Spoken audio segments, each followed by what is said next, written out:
Hey there, Pam Coburn-Litvak here. In part 3 of my series on cognitive therapy, let's meet Lucy. Lucy's having a bad day. First, she ran out of milk for her cereal this morning, and then she couldn't find her car keys. When she got to work, she learned that a project she had wanted went to someone else. Have you ever had a day like this? It's rough, right? But there's something else adding to Lucy's misery: her thoughts. Her knee-jerk response when something goes wrong is something like this. Of course, bad stuff always happens to me.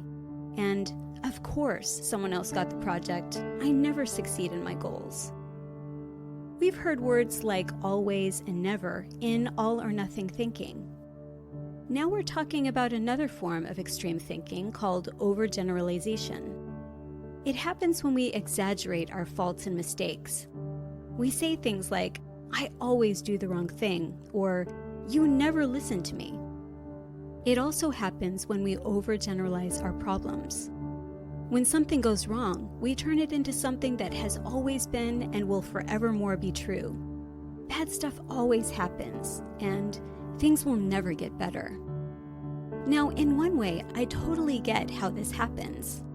Our brains are wired to look for patterns in what happens to us, because patterns help us make sense of the world. But by definition, an overgeneralization connects the dots in a pattern that isn't really there. The brain takes a shortcut, making big assumptions based on much smaller pieces of information. I'm not saying Lucy isn't having a bad day, only that with her thoughts of always and never, she's making the day's disappointments more permanent and pervasive than they need to be. If we were to replay a movie of Lucy's life, would these terms make sense?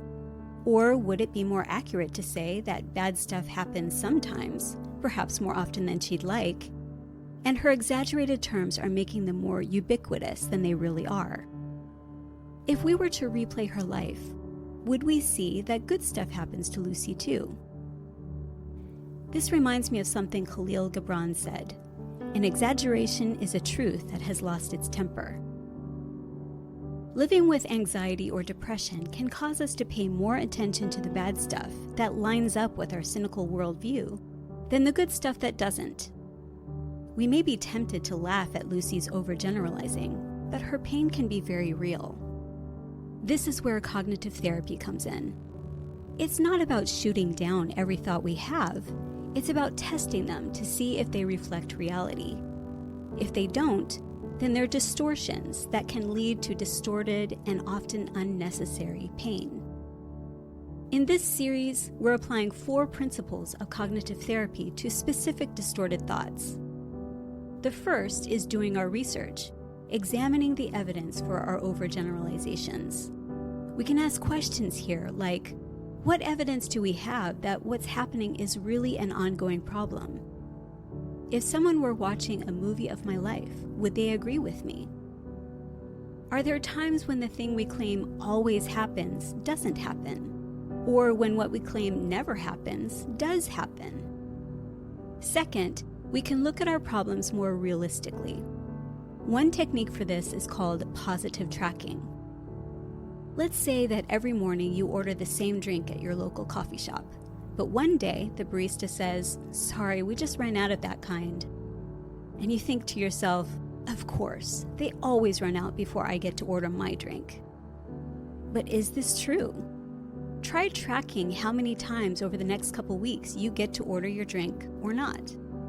This simple test can break the phantom patterns that we think we see in life.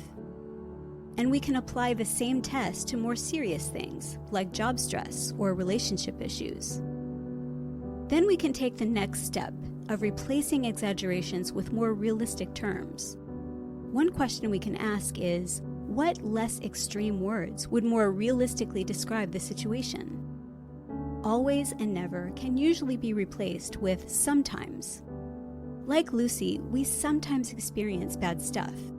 But sometimes these things don't happen.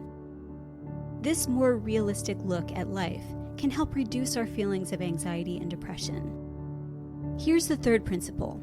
Finding the right ratio involves asking, what are the costs versus benefits of my overgeneralizations? Is the cost I'm paying, like extra worry and negativity, worth it? Fourth, following the golden rule involves asking, are overgeneralizations a fair way to treat others or ourselves? Exaggerations like, you always do this, or you never do that, tend to create communication cul-de-sacs, causing relationships to stall in defensiveness and blame. We can break that cycle by letting our overgeneralizations go, viewing others and ourselves in more realistic and forgiving terms. Counselor Craig Lounsbrough wrote, "More often than not, the thing we fear is less than half the size of the fear it creates." Please like and share this content, and take a few seconds right now to subscribe. Thanks so much.